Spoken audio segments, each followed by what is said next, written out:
I wanted to take a couple of minutes today and talk about the discussion board regarding resources and barriers.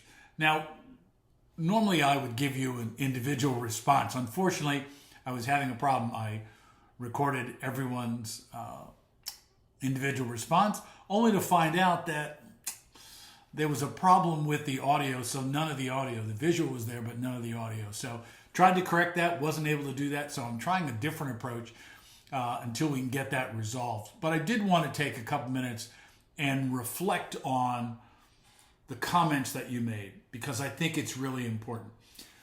The main thing that people talked about was the fact that there was a lack of training for the teachers. And I think that that's a real barrier, because in many schools, as you mentioned, you have pull-out programs and you have specialists coming in, but at the same time, there's no real collaboration between those individuals and the teacher who has the child for the rest of the day.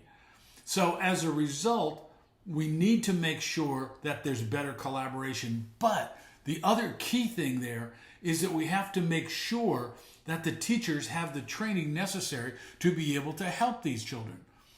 Because there's nothing worse than having a specialist work with a child doing A, B, and C, and suddenly they come back into your classroom. The child thinks that you know what went on. You have no idea. So you're just going on about your business normally, as you would expect.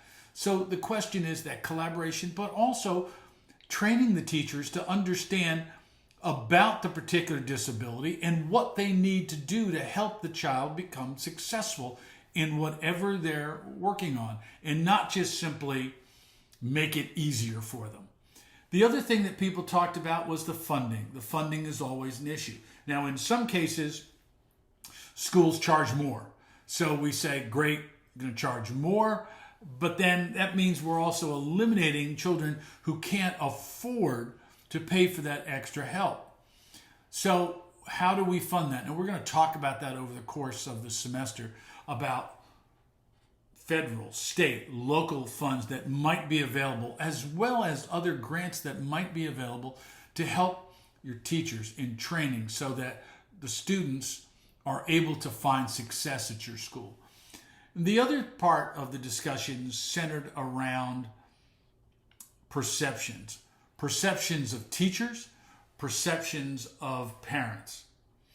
Too often, parents don't want to even tell a school that a child has a disability. Why? Because they think that their child will be looked upon as, oh, that's the child with the disability.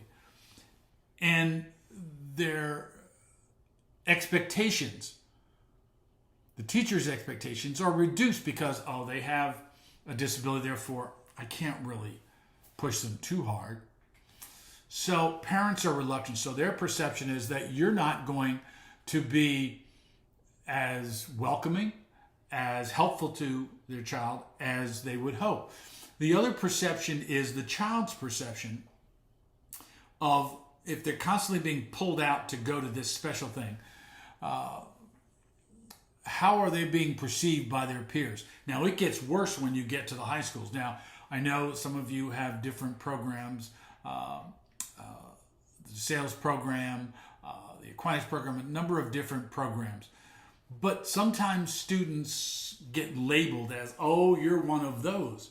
So that's a barrier that we have to overcome, because if we don't overcome that barrier, then the child will automatically think, I'm not capable of doing any of these things, therefore it must be something wrong with me. That's not the case. And it's incumbent upon us to make sure that we help these children overcome the barriers that sometimes we place in front of them. Sometimes it's what their peers place in front of them. Sometimes it's what the parents themselves place. So in order to address these, we have to be honest and label them as barriers, and then come up and say, what resources do we need to help our students become successful? What resources do we need to help our teachers become more successful? That's the key.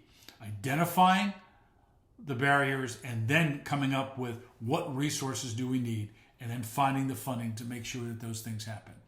So again, sorry for the inconvenience of not being able to respond individually to you, but hopefully you get the ideas of the overall discussion this week.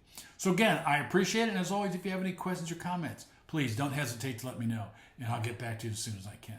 I appreciate it, and have a great week. Thanks.